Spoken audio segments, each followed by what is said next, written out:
What's up, guys? Welcome to episode number 45. Sorry that I'm going live twice in the same morning, but just had a lot of ideas last night that I wanted to present to you guys. Looks like the audio is working fine. Okay. I'm just going to go over today the top 5 mistakes I made in my first 2,500 listings. And I just wanted to share this with you guys. And I'm actually pretty fortunate because not only do I get to share this with you guys, but I get to not make the same mistakes in my second store, Low Key Husky, which I'm sharing with you guys. What's going on, Paul? So today I am going to go over the top 5 mistakes that I've made in my first 2,500 listings, and I'll have a Q&A after. So if you guys want to ask questions at the end, that'd be great. I'm just trying to put all my content up front so that people can get some ideas, and if you want to watch the rest, you can do that if you have time. Okay. So the first mistake that I made was I purchased above my listing capacity. So right now my listing capacity is between 350 and 500 listings per week. And so I'd like to keep my purchasing under 2 weeks of inventory. So I don't want to buy more than 700 to 1,000 items because it's going to take me longer than 2 weeks to list, which is a sort of a waste of inventory space because I have to have a place for it to store. It's not a waste of money, but it's sort of a waste of cash flow because I'd rather have my money working for me, and it can't work for me unless it's online. So I want to try to get a maximum of 700 to 1,000 listings in my death pile ready to be listed. Actually, ideally way less than that, but I'm saying that when I purchase a large bulk lot, I am going to, or a pallet from Best Buy or something, I'm going to try to keep it under 700 to 1,000 items so that I don't get overwhelmed with too much stuff. I made that mistake by buying thousands of items, and then you do a good job and you list 100 items and you don't even dent the pile, and it's a little bit discouraging. So that's my number one mistake. I purchased above my listing capacity. I think it's okay to have some extra stock, but not that much. Okay. And the general rule I've heard from a bunch of larger resellers is that you want to be at 2 weeks inventory max, even 1 week inventory max. Okay, 2. The second biggest mistake that I made was that too much of my portfolio is clothing. Now, that's not to say that clothing is dead or whatever, but it's just too much of a reliance on one category, which definitely means you're probably seasonal. Unless you're selling a necessity, like, I don't know, toothpaste is probably not seasonal, right? Probably sells the same year round. I could be wrong even on that. I think it would be risky to even just sell 10,000 different kinds of toothpaste. That might still be risky. Maybe people don't brush their teeth as much in the summer. So if I could redo it, which I am with my second store, Low Key Husky, I would have a more diverse portfolio of items. Just to try to do my best to avoid seasonality. I definitely so I got tempted into buying a large amount of used clothing, and in retrospect, I would have paid a little bit extra, or even a lot extra, to get a diverse, group of items. Like I would have bought an electronics palette from Target.com, or I would have bought, I would have gone on to a closeout site to buy new with tags something. So in retrospect, I would pay more to get a variety, and I would also spend that same amount of money. So let's say I actually bought around 4,000 items. So if I could redo it, I'd buy maybe 1,000 items, and the rest of the money I would have spent on listers to get that money listed, and I would have my capital working for me quicker. And what I've also learned from that is when you do it that way, when you spend all your money listing it, and so let's say you have $1,000, you spend 500 on inventory and 500 on people to help you list it. When you start having people help you, your margins get way smaller.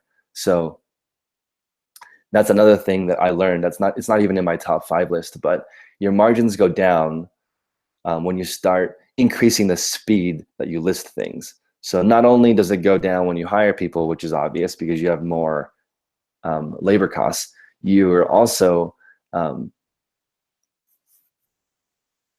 You're also you're lowering your margin by increasing the speed to market. I don't know if that's always the case, but for me, getting my items listed faster costs more. Um, so that's something to keep in mind. Right now, I can't list faster than 350 listings per week because I don't have enough cash flow from my sales because they have slowed down. So my goal of 1/3 sell-through rate is not working. I'm at like 15% sell-through rate a month, which is 1/6. So a lot of that has to do with the quality of my items not being as good. And also it has to do with, I can give a couple reasons why my sell-through rate is low. One is the quality of my items is very, very average. Secondly, I'm listing really slowly compared to the number of items I have. And third, clothing is somewhat seasonal. So I'm in a time where there's going to be a little bit of a dip. So those things considered, I would have had a larger portfolio of categories. I myself would like to be a 30 category seller. Not there yet, but I'm getting there. Okay. My third idea is that I would not have lowered my prices. I was under the assumption that since I'm priced towards the high end of the stuff that I'm selling, if I lowered my prices, I would be able to sell faster. That has not been the case. So I lowered my prices to try to get some traffic to my store, and it did not really work. And my theory behind that is that there's only a certain amount of demand for each product. So for example, if you're selling blankets, right? If there's only 10 blankets sold per month, and one of those is your blanket, if you lower the price, you're not going to magically sell 10 because there's only 10 blankets sold, period. So you're not going to, if that's all the blanket sales, lowering your price is not really going to affect it too much because there's just really not that many blankets sold. Versus if there were thousands of blankets sold, any adjustment would have a major effect on your sales because it's so competitive. So in my new store, Low Key Husky, I'm not going to adjust the pricing as much because I don't think it speeds up the sales necessarily. So just an idea, it could be wrong, but for me, I'm not going to adjust my pricing as much on my second store, Low Key Husky, which, as you guys know, once it makes $1,000 a week, I'm going to migrate my 10,000 items from my regular store into the Low Key store so I can take advantage of social media and the branding that I'm creating for that. And then also I'll be able to use that for a bunch of different things like private label for Amazon. Okay. My fourth biggest mistake is not leveraging social media and building a brand from the beginning. So I've had a bunch of stores and I haven't taken advantage of the username, the store name, the URL, social media, all being branded the same. I think that really does help. So obviously, if you guys follow me on Instagram, you'll see I have 10K on the Bay and I also have Low Key Husky. Low Key Husky is my brand. I'm going to create a bunch of marketing materials on that, and I'm going to leverage that to get both buyers and also followers and also ideas. I'm already receiving more purchase ideas than I can handle. I had to actually hand off a pallet of new clothing to a friend of mine. Shout out to Endless Entrepreneurs, Luke, because I just can't handle the volume. So I would have leveraged social media from the beginning instead of, like, I still haven't released my first store name, which I will in a couple of videos once I figure out the branding for that store. But again, that was a waste because on the way to 2,500 listings, I probably would have sold an extra, at least a few hundred extra items just to the people who follow me on social media that are like, oh, I need that. And they would just get it from me instead of from somebody else. Okay. My fifth mistake, which I think happens when you buy a large amount of items, is that I did not list my most expensive items first. This is my thought. I did not do any sorting. When I bought my large purchase, I basically just put it in the bins and listed it one by one by one by one by one. If I could do it over again, I would have spent an entire day sorting them by most expensive to least expensive. Excuse me. I would have listed it from most expensive to least, and I would have listed the high-end stuff first. And then when you do that, you list your high-end stuff first, then your cash flow is better because it'll sell. And the more commodity stuff, you can list that when you have extra time, but you get that extra boost from the more expensive stuff. And this is not always the case, but in my experience, the more expensive stuff has sold faster, just because generally more expensive things have a higher demand. And that's not always true, but I'm just saying it's easier to sell Gucci than Target. For sure. There's so much traffic. If you guys sell any luxury item, look at the traffic on it compared to a normal item. It's insane. So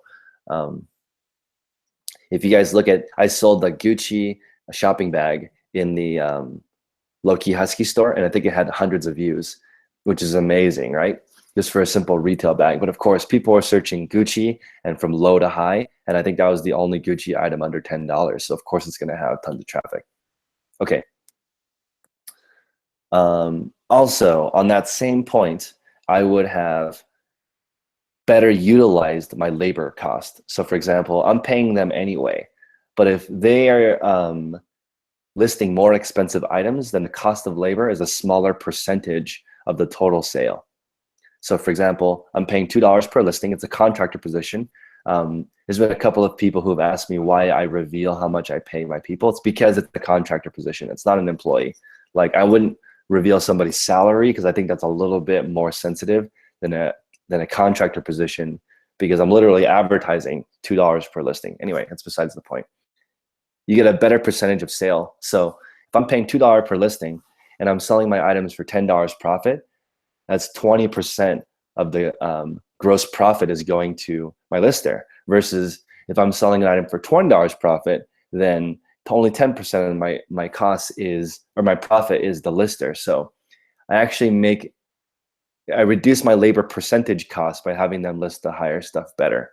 Yep. So now I'll take some questions from you guys. Sorry, I try to get all my information in the front part of it and then shout people out after. So what's up, Paul, Angel, Flip Flops all day, Caleb, David's Model Shop, In the Sun by the Beach, what's going on? You were in my video earlier. What's up, Andrew from the UK, Joy Times, Michael, Darcy, Renee, The Sewing Machine Man, and Nature Girl. What's going on? Okay, so let's answer some questions. Nature Girl saying, would you say getting a store, even if you have less than 50 items, would increase sold items? No, it does not matter if you have a store or not, as far as how fast your items sell. By the way, if you guys can help me out and hit the like button, that would be greatly appreciated if you like the video, or if you don't like the video, hit the dislike so I can make stuff that you like more. Yeah, your store does not actually affect how fast you sell things.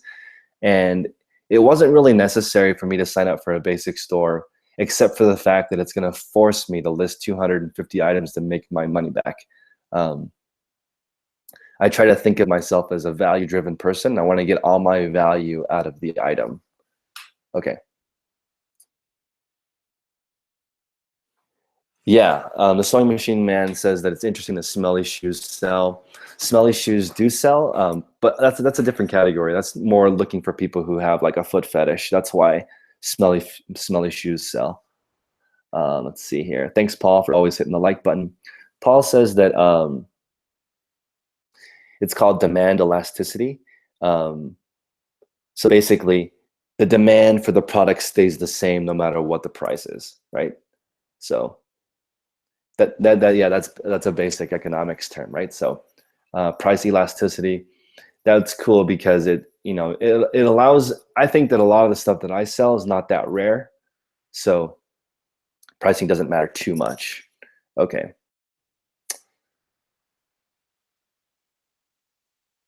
And this is also true for Paul's mentioning that if I have a bunch of low value stuff at the end, I can wholesale to another reseller. I could definitely do that. I could even sell it at cost. So if I was saying to people, hey, you want to buy 100 mugs at 10 cents a piece, and that's what I'm in them, then I don't lose any money, and I don't get out of it. I can get out of it quickly. So In the Sun by the Beach asks why I picked the name Low Key Husky. So I got the idea from By the Way, from Seth Godin, who's like a master marketer genius guy. And he has a bakery called By the Way. And people always ask, why is it called By the Way? And he says, by the way, it's gluten-free. That's a good way for them to market. It's trendy. People talk about it. And their main thing, which is gluten-free, is it's not in your face, right? Because for me, when I hear gluten-free, I think that it's not tasty. So Low Key Husky, I like huskies. That's the only reason I picked a husky, and I want to have an animal mascot. So Glenn Zubia is designing the husky logo right now, and I want to have an animal, so I like huskies. And then low key, why is he low key? Because he only sells quality recycled goods on eBay, and also when I launch my private label, I'm going to make it out of recycled materials with U.S. workers. I'm actually going to go for the high dollar amount versus selling a bunch of volume. I'm going to try to build a nice social media following and then sell my items mostly to them, to fans, for a higher profit per item. And that way I'll have less returns, I'll have a more premium brand. And ideally, when somebody finds my items in the thrift store in a few years, it'll be worth something. So Michael Ponce sells in 6 different categories. I like that. That's a good focus. So not too little, not too many. Let's see. Where do you buy high-end shoes like Gucci and Prada? I buy them at Gucci and Prada, the actual stores. Well, I live by San Francisco, right? So I can drive there and take a look, but I can also go to the outlets. The outlets is a great place to get a deal. I always go to the clearance section, try to work out something with the manager to get a bunch of deals. I just purchased 2 pairs of Gucci loafers a couple months ago. They were $2,400, and I purchased both of them for around $500. So like, after a while, they know what you're looking for. I like selling high-end shoes. If I had unlimited money, I would probably sell only high-end leather goods. Like, I think if I had 100 grand liquid for shoes, I could double my money every 90 days. So with 100 grand, I could make 400 grand a year with just high-end leather shoes. And also with Gucci, if you sold only clearance Gucci, you could double your money every 90 days too. But it takes a little bit more capital. And I did that before with my friend in New York City. He had unlimited money. So we made $180,000 in 9 months, just the 2 of us. So it's definitely easier when you have more money. You can get the higher end goods. Again, every single one of those high-end sneakers or shoes that we were selling had tons of watchers because they're super desirable. Cool. Okay. Let's go to, thank you, Rebecca, for joining us. Thanks, Sam. The outlets are okay with selling bulk to resellers. Definitely. I mean, the outlets is a regular business, right? They want to sell to the least amount of people, the most amount of inventory.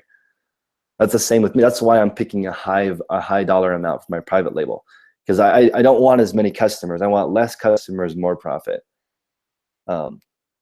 So my goal for 10,000 items was only a $10 profit per item, right? So I've had a bunch of emails saying, Chris, you don't need 10,000 items. You just want 5,000 items with a $20 profit, or 2,500 items with a $40 profit. You can hit those same goals. The thing is, that's capital intensive. To find items that are $20 or $30 profit at scale requires deeper pockets. So I'm getting there. I mean, I'm just going to sell 10,000 sort of junky items to build up that bankroll. And also, by the time I get to 10,000 items, I should be pretty good at eBay by then, right? So that's the plan, trying to get there so it works. So Rebecca's packaging shorts for shipping.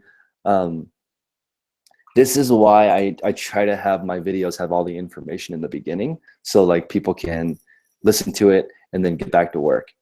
And that's the purpose of my spreadsheet also that I have called eBay MBA. If you guys search my Facebook group, I'll invite you to the document. Go in there and you can put in basically your listing goals. So I want to list 350 this week.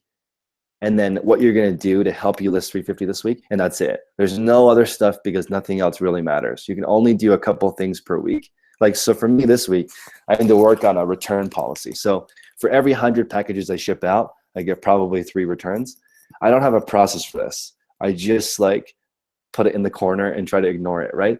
And 2 of these are the buyer's mistake. Like usually if it's my fault, I'll just let them keep it and refund them. But it was their fault, so they paid a restocking fee and they sent it back to me. So I don't have a process for handling returns. Well, actually, I do have a process. My process is called throw it in the corner and deal with it later, which is not a good process. Let's see. This is a good time for me to go live in Europe. Yeah, I'd like to do some morning shows, even though, right now I only have 78 viewers. If I did this show in the evening, I'd probably have 2 to 3 times more because of more people watch this stuff after work. But I have a regular job still until my Patreon, which has been growing really fast actually, gets to 5K, then I'll quit my day job, which is just Facebook marketing. Guys, you guys should try Patreon and starting a YouTube channel. It's actually pretty fun. So I started it and more as a hobby, but there are people who will support you. I don't consider it donation. I consider it a subscription to content. And so, for example, I have a premium group starting on Monday. So you guys have seen examples of my mastermind calls in my videos. But basically, there's going to be 6 of us on Monday. That's my first mastermind call.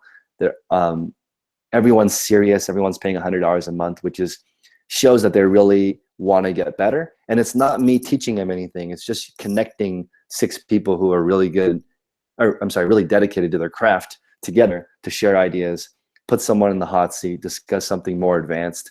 And that call is going to be amazing. I'll probably record one of them once we get 6 people in them, so you guys can see what the difference between a paid group and a non-paid group. The level of quality and seriousness is totally different. It's like if you're playing a basketball game and you're keeping score versus not keeping score. Yeah, price elasticity is what we were talking about earlier. And it's I actually need to go back and study some economics, because as you grow your store larger, things start to flatten out. You can notice trends a little bit easier.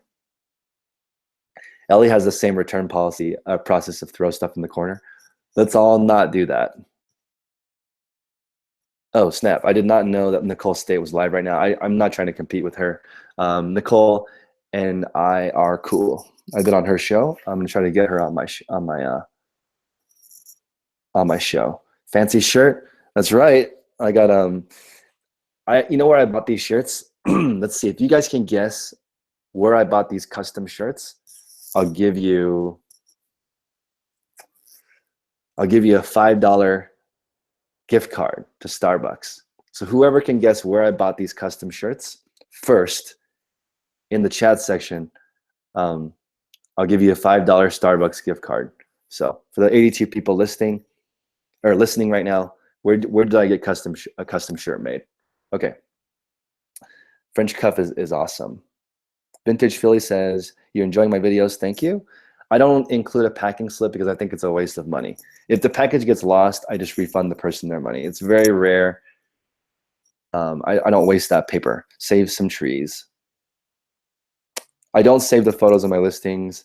I'm all about just getting it out there. I don't have an emotional attachment to any of my items, but in the future, as my business grows, I probably want to have a backup of the photos, because if something happens to eBay or my listings get removed, I'll have to retake the photos, which is a waste of time.